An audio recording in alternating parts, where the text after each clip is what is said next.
우리 한국말이 참 따뜻하죠. 그리고 감성적입니다. 그래서 보면 유독 자녀들을 키울 때에 부모들이 느끼게 되는 감정, 마음에 대한 속담들이 많이 있습니다. 여러분들이 잘 아시는 속담 중에 하나, 가지 많은 나무에 바람 잘 날 없다. 바람 잘 날 없다.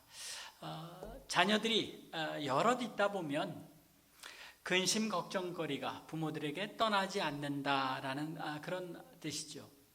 또 못난 자식이 효도한다라는 말이 있습니다. 부모에게 가장 기대를 받지 못하던 자식이 오히려 나중에 장성해서 보면 부모에게 가장 정성껏 효도하는 자식이 되더라라는 뜻입니다. 그 외에도 또 10손가락 깨물어 아프지 않은 손가락 없다라는 말, 여러분들이 잘 아시죠? 우리 손가락 10개 중에 어느 하나라도 깨물어서 안 아픈 손가락 없듯이 우리의 자녀들이 여럿 있어도 그 자녀들 하나하나가 마치 우리 10손가락처럼 누구 하나 다치거나 또 아프거나 마음 아파하면 부모의 마음이 애리고 아플 수밖에 없는 것, 그것을 이제 표현하는 속담입니다. 모든 자녀가 다 소중하다는 그런 뜻이죠. 그런데 여러분들이 실제로 살아보니 어떻습니까? 사실 다 소중한 자녀이지만 부모도 사람이다 보니 어떤 자녀에게는 더 마음이 가고 어떤 자녀는 덜 마음이 가는 게 사실 아닙니까? 여러분들은 어떠세요? 저도 이렇게 애들 키워보니까 어떤 애들은 조금 더 안심이 돼서 마음이 덜 가기도 하지만 조금 더 애정 표현이 더 자연스러운 자녀가 있고 그렇지 못한 자녀가 있는 것 같습니다. 여러분들이 잘 아시는 것처럼 사도 바울이 1차, 2차, 3차 전도 여행을 하면서 여러 교회를 개척하여 세웠습니다. 그리고 그 교회들의 편지를 많이 했는데 그 편지들을 하나하나 살펴보면 교회마다 사도 바울이 표현하고 있는 마음의 애정 또는 표현이 다릅니다. 물론 10손가락 깨물어서 안 아픈 손가락 없다고 하듯이 각 교회마다 특별한 관심과 마음을 쏟는 일이 다 다르기는 했지만 오늘 본문을 보면 데살로니가 교회를 향한 사도 바울의 애정은 유별나게 특별했던 것을 알 수 있습니다. 이미 1장에서도 사도 바울은 데살로니가 교회와 성도들을 향한 자신의 애정과 자신이 그들을 얼마나 자랑스럽게 생각했는지를 감사로 드러내 보였지만 이제 오늘 2장에 있는 오늘 본문에서는 더욱 분명하고 노골적으로 그들을 자랑스러워하는 자신의 마음을 전하고 있습니다. 먼저 사도 바울은 자신이 원치 않게 데살로니가 교회를 떠나지 않을 수 없었던 과거의 상황을 언급합니다. 2장 17절입니다.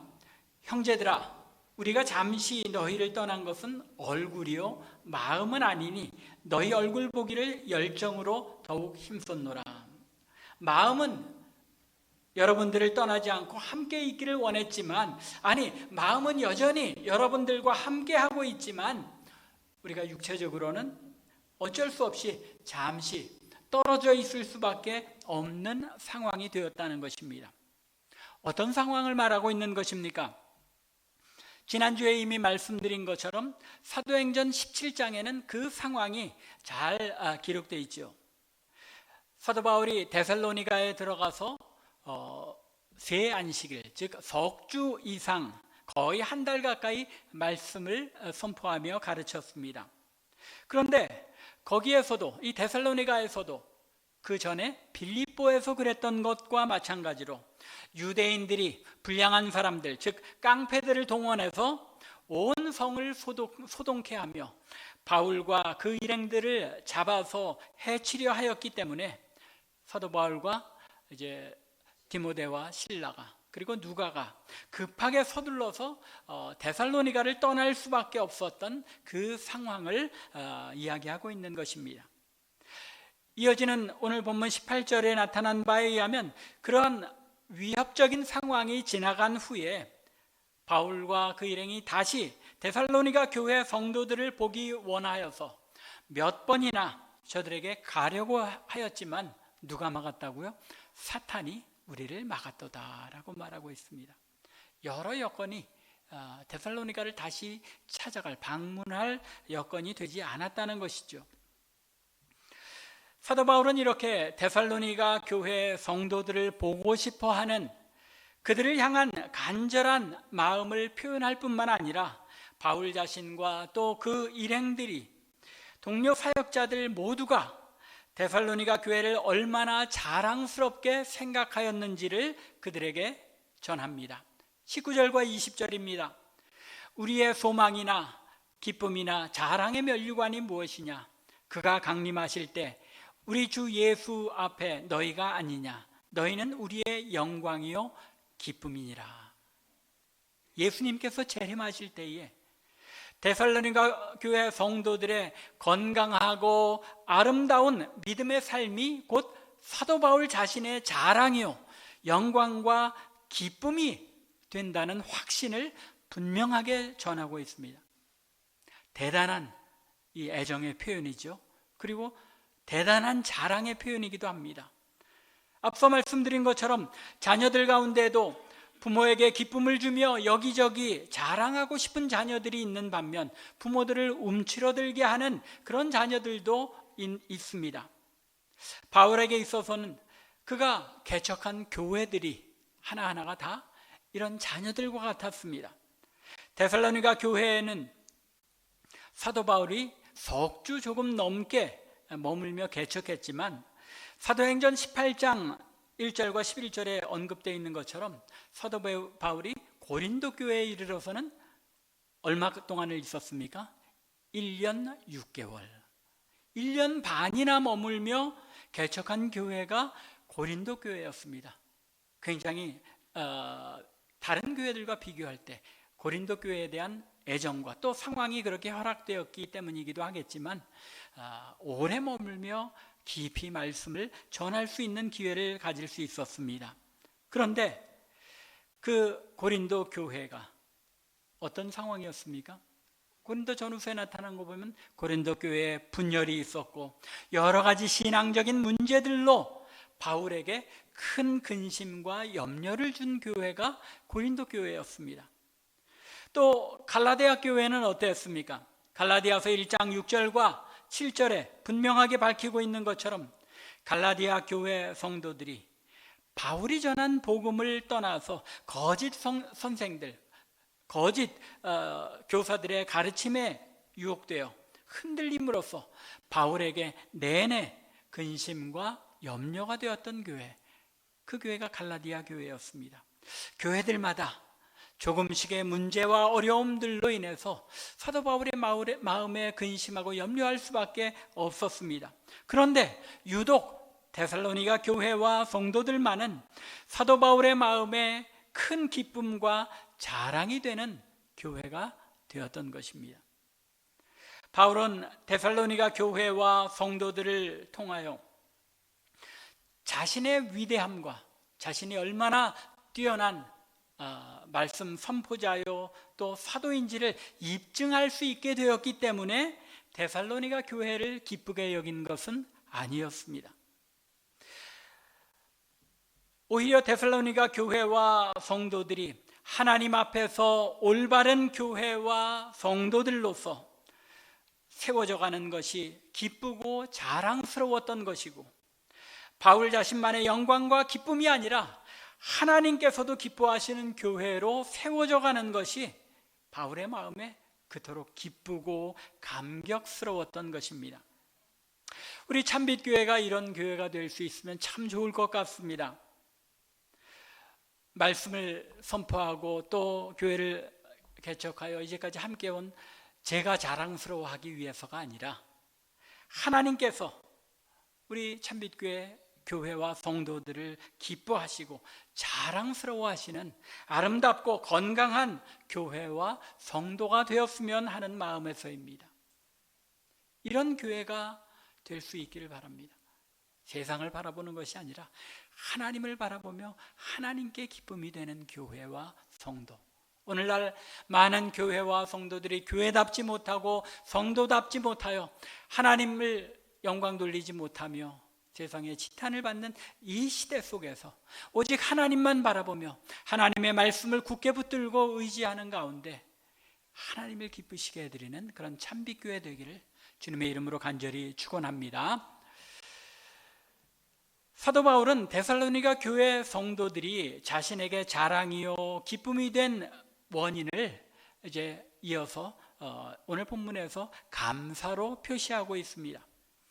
이미 1장 2절 이하에서 사도 바울은 데살로니가 교회로 인해서 하나님께 항상 감사함을 표현하며 그들의 훌륭한 신앙의 모습에 대하여 칭찬한 바 있습니다.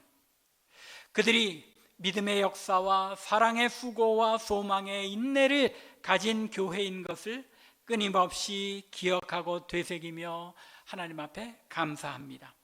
또 그들이 복음의 능력을 가진 교회인 것과 모든 믿는 자들의 본이 된 교회가 된 것을 인해서 항상 기억하고 감사하며 그들을 위하여 기도한다라고 자랑스러움을 표현합니다. 그런데 이제 오늘 본문 13절에서 2장 13절에서 다시 한번 하나님께 감사하며 바울 일행의 기쁨과 자랑이 되었던 이유, 데살로니가 교회와 성도들이 바울에게 왜 그토록 자랑스러운 교회가 되었는지 그 이유를 설명합니다. 13절입니다. 이러므로 우리가 하나님께 끊임없이 감사함은 너희가 우리에게 들은 바 하나님의 말씀을 받을 때에 사람의 말로 받지 아니하고 하나님의 말씀으로 받음이니 진실로 그러하도다. 이 말씀이 또한 너희 믿는 자 가운데서 역사하느니라.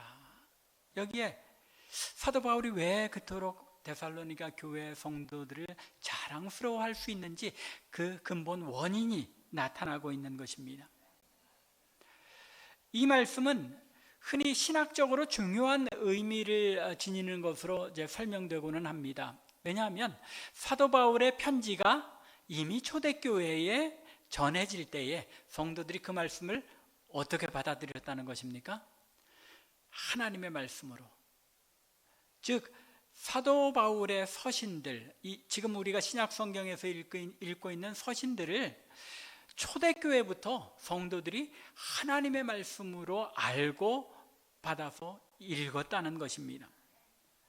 하지만 오늘 본문 말씀에 나타난 보다 본질적인 기본적인 의미는 데살로니가 교회 교인들이 바울이 그들 가운데 거하면서 전파했던 복음을 성도들이 어떻게 받아들였다고요? 하나님의 말씀으로 받아들였다는 것입니다. 바울을 통하여 복음이 말씀이 선포되었을 때 데살로니가 교회 성도들이 그 말씀을 듣는 자세가 마음 자세가 어떠했는지를 가리키는 것입니다. 데살로니가 교회 성도들은 바울의 입을 통하여 선포되는 말씀, 기독교 신앙의 진리, 예수 그리스도에 관한 말씀을 그냥 팔레스틴의 한 구석에서 일어난 새로운 종교에 관한 이야기 정도로 받아들인 것이 아니라 자신들을 향해 주시는 하나님의 말씀으로 받아들였다는 것입니다. 마치 구약의 이스라엘 백성들이 선지자들이 그들에게 선포한 말씀을 하나님의 말씀으로 받아들였던 것처럼 데살로니가 교회 성도들은 처음부터 사도 바울이 전한 그 복음의 말씀을 자신들을 향한 하나님의 말씀으로 받아들였다는 것입니다. 사도 바울이 데살로니가 교회 성도들을 자랑스럽게 여겼던 두 번째 이유는 그들에게는 바울이 전한 말씀이 믿는 자 가운데서 역사하는 말씀으로 드러나고 나타났기 때문이라는 것입니다. 이 말씀이 또한 너희 믿는 자 가운데서 역사하느니라. 지금 그들 가운데 이 말씀이 역사하고 있다는 것이죠. 여기에 믿음의 비밀이 있습니다. 앞서 1장 5절에서 사도 바울은 이는 우리 복음이 너희에게 말로만 이른 것이 아니라 또한 능력과 성령과 큰 확신으로 된 것임이라 라고 말하고 있습니다. 그런데 그들 가운데 복음이 능력과 성령의 확신으로 역사할 수 있었던 것은 저들이 바울이 전한 말씀을 그저 사람의 말로 받지 않고 하나님께서 자신들을 위하여 주시는 하나님의 말씀으로 받아들였기 때문이라는 것입니다. 여기에 하나님의 말씀이 우리 성도들 가운데 역사하는 원리가 담겨 있습니다. 즉, 선포되는 하나님의 말씀을 그저 사람의 말이 아니라 나에게 주시는 하나님의 말씀으로 믿고 아멘하며 받을 때에 그 말씀이 성령의 능력으로 그들의 삶에 임하여 변화를 불러일으키는 힘이, 능력이 그 말씀 속에 나타난다는 것입니다. 강단에서 말씀이 선포될 때에 그 말씀을 이거는 좀 아니다, 저거는 아니다 하고 비판의 그런, 물론 말씀을 분별해야 합니다. 그러나 하나님의 말씀을 선포하는 것이 분명하다 하고 말씀 선포자를 여러분들이 신뢰한다면 그의 입을 통해서 하나님께서 오늘 나에게 필요한 말씀을 주시는 것이다 라고 하나님의 말씀으로 믿고 아멘 할 때에 그 말씀을 통하여 성령께서 우리 안에 역사하여 변화를 불러 일으킨다는 것입니다. 사도 바울은 이렇게 하나님의 말씀으로 아멘하고 받을 때에 또한 이 말씀이 너희 믿는 자 가운데 역사한다라고 13절 마지막에서 분명하게 못 받고 있는 것입니다. 선포되는 말씀을 하나님의 말씀으로 아멘하며 받을 때에 성령께서 그 마음에 역사하여 우리의 삶 속에는 그 말씀의 능력이 임하여 변화되는 역사가 일어나게 된다는 것입니다. 이 확신을 가지지 못하면 우리의 신앙생활에는 성장이, 말씀이 역사하는 능력이 나타날 수가 없는 것입니다. 예전에, 여러 해 전에 우리 참빛교회 표어를 말씀이 삶을 변화시키는 교회라는 표어로 삼은 적이 있습니다. 이 표어는 사실 저는 우리 그 홈페이지, 웹사이트 홈페이지에 들어가 보면 알다시피 제 생각으로는 우리 교회가 지향하는 그런 어떤 목표, 가장 큰 목표다라고 생각하고 우리 웹사이트에도 제가 그에 대해서 글을 써서 올렸는데, 성도의 삶 전체에 걸쳐서 이루어져야 하는 일이죠. 말씀이 삶을 변화시키는 교회와 성도가 되는 것, 이것이 성도의 삶의 목표 아닙니까? 성도가 이루어가야 할 성숙된 삶의 궁극적인 모습 아닙니까? 데살로니가 교회에 일어났던 말씀이 삶을 변화시키는 이 역사가 우리 참빛교회에도 일어나기를 바랍니다. 강단에서 선포되는 말씀을 우리 성도들이 하나님의 말씀으로 믿고 아멘하며 받음으로 말미암아 그 말씀이 우리의 삶에 역사하여 성령의 능력으로 삶이 변화되는 놀라운 역사가 있기를 주님의 이름으로 간절히 축원합니다. 이어서 사도 바울은 선포된 복음을 그들이 하나님의 말씀으로 받았을 때에 그들 가운데 어떤 일이 일어나는지를 설명하면서 그것 또한 사도 바울이 그들을 자랑스럽게 여긴 이유가 가운데 하나인 것을 알려줍니다. 복음이 선포되고 그 말씀을 데살로니가 교회 성도들이 하나님의 말씀으로 받아 역사하는 능력이 그들 가운데 나타났을 때 어떤 일이 일어났다고 말씀합니까? 14절입니다.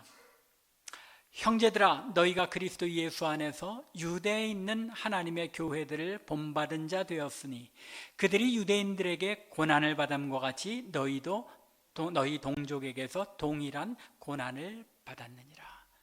고난을 받은 것 자체가 너희가 하나님의 말씀으로 받아서 너희의 삶이 변화된 증거다라고 자랑스럽게 생각하고 있는 것입니다.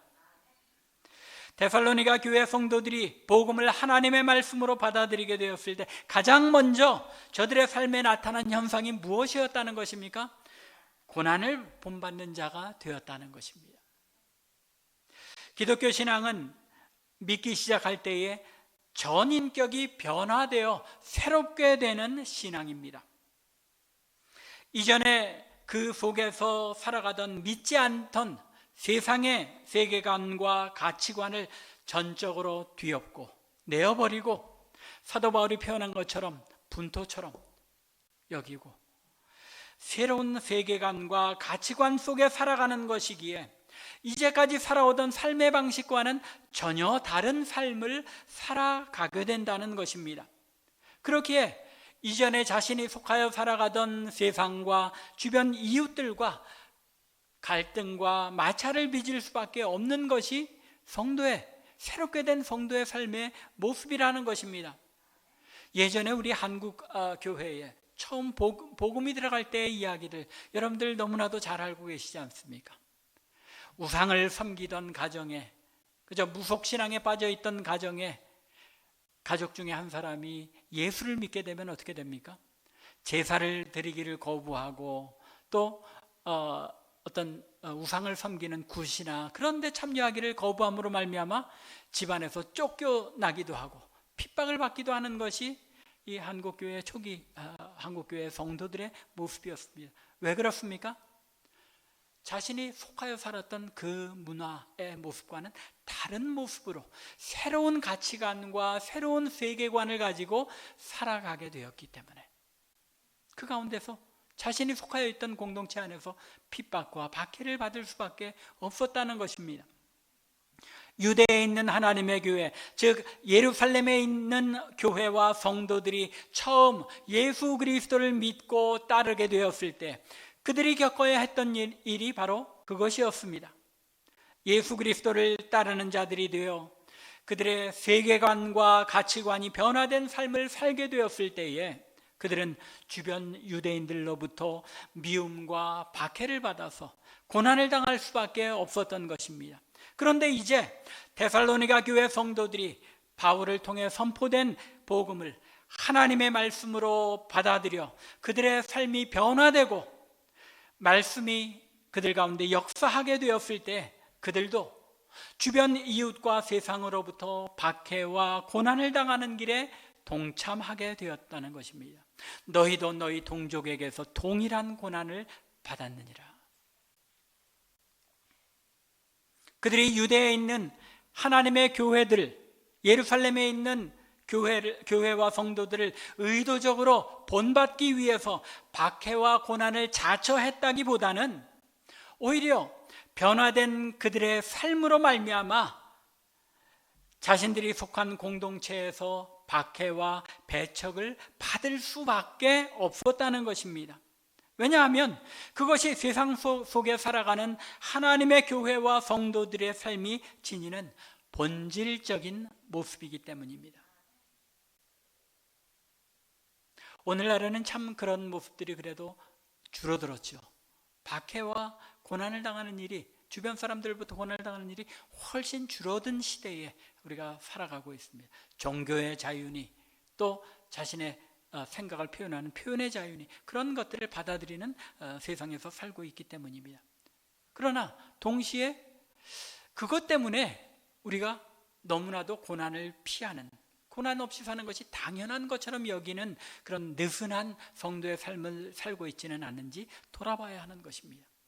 우리가 비즈니스를 해도 세상 사람들과는 다른 모습이어야 하고, 직장 생활을 해도 다른 모습이어야 하고, 어떤 삶을 살든지 세상 사람들과는 다른 삶을 살아야 하는데 우리가 그렇게 행하지 못하는 것, 우리가 너무나도 고난을 피하는데 익숙해져서 참 믿음의 모습을 잃어가고 있지 않는지 우리가 되돌아볼 필요가 있다는 것입니다. 예수님께서 제자들에게 요한복음 15장 19절에서 무엇이라고 말씀하십니까? 너희가 세상에 속하였으면 세상이 자기의 것을 사랑할 것이나 너희는 세상에 속한 자가 아니요 도리어 내가 너희를 세상에서 택하였기 때문에 세상이 너희를 미워하느니라. 또 디모데후서 3장 12절에서 무릇 그리스도 예수 안에서 경건하게 살고자 하는 자는 박해를 받으리라 라고 말씀하고 있는 이유가 바로 그것입니다. 이 땅에서 하나님의 백성으로 살아간다는 것, 그것은 세상 사람들로부터 시기와 미움과 또는 박해를 받으면서 살아갈 수밖에 없다는 것입니다. 어떤 면에서 이제 이 서구 사회가 기독교적인 가치를 점점 버리면서 무슨 특별법을 제정해서 차별금지법이니 뭐 그런 것들을 이미 이제 이 캐나다나 그런 데선 받아들이고 있죠. 우리의 신앙을 표현하는 것이 다른 사람들에게 역겨울 수 있다, 다른 사람들을 차별하는 게 될 수 있기 때문에 하면 안 된다. 앞으로 어떤 일이 예상되겠습니까? 교회와 성도들에게 어떤 시련과 고난이 찾아올 수 있다는 이야기입니다.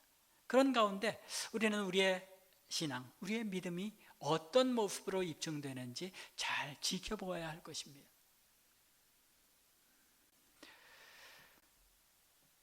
예수를 믿는 삶의 가장 큰 특징, 그것은 세상에서 물질적인 축복을 받는 것도 아니요, 세상에서 명예나 권세를 얻는 것도 아니라는 것입니다.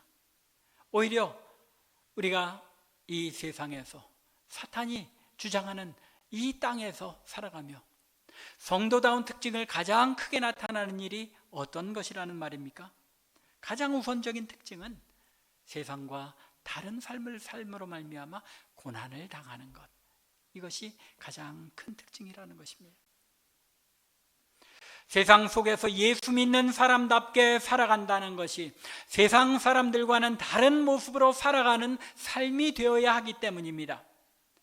데살로니가 교회 성도들이 고난을 감수할 수 있었다는 사실이 그들이 자신이 받은 복음이 바로 하나님의 말씀임을 믿고 받아들였기 때문에 그들에게 고난을 감내할 수 있는 이런 역사가, 믿음의 역사가 일어났다는 것입니다. 자신들이 받은 복음이 바로 하나님의 뜻이요 하나님의 말씀이라고 믿지 않는다면 그런 고난을 감내할 이유가 없다는 것입니다. 오늘날 우리의 신앙도 이와 마찬가지입니다. 이 땅에서 예수 믿고 고난당하는 삶이 하나님의 말씀에 따른, 하나님의 말씀을 우리가 진실하게 받아들여서 우리의 삶이 변화된 증거인 것으로 알아야 하는 것입니다. 그렇게 믿지 않는다면 우리가 이 땅에서 고난을 당할 이유가 없는 것입니다. 하나님의 말씀이, 또 하나님께서 원하시는 성도의 삶이 이 땅에서 고난을 받더라도 하나님의 백성다운 삶을 살아가는 것이기에 우리는 그 고난을 감내하며 인내하며 이겨나가야 하는 것입니다. 사랑하는 성도 여러분, 내게 고난이 있다면 그것이 내가 예수 믿는다는 이유 때문에 찾아온 고난인지, 아니면 내가 내 유익과 내 삶의 편의를 위해서 잘못 내린 결정 때문에 찾아온 고난인지 잘 분별해 보시기 바랍니다. 만일 그것이 내가 예수 믿는다는 것 때문에 보다 더 성도다운 하나님의 백성다운 삶을 지켜나가느라고 당하는 고난이라면 나는 하나님의 말씀으로 변화된 삶을 살아가는 예수 믿는 사람이라는 증거인 줄로 여기시기 바랍니다. 선포되는 말씀을 사람의 말이 아니라 하나님의 말씀으로 아멘하며 받아서 그 말씀대로 살아가기 위해 고난을 당하는 삶을 살 때에 우리는 데살로니가 교회 성도들과 같이 하나님의 말씀이 우리 가운데 역사하는 교회가 되어서 하나님께서 기뻐하는 교회가, 그리고 성도가 될 수 있는 것입니다. 간절히 원하기는 말씀이 삶을 변화시켜서 고난까지도 기쁘게 감당하며 우리에게 주어진 십자가의 삶을 잘 살아냄으로 말미암아 자랑스러운 교회, 하나님께서 기뻐하시는 참빛교회와 성도들 되기를 주님의 이름으로 간절히 축원합니다.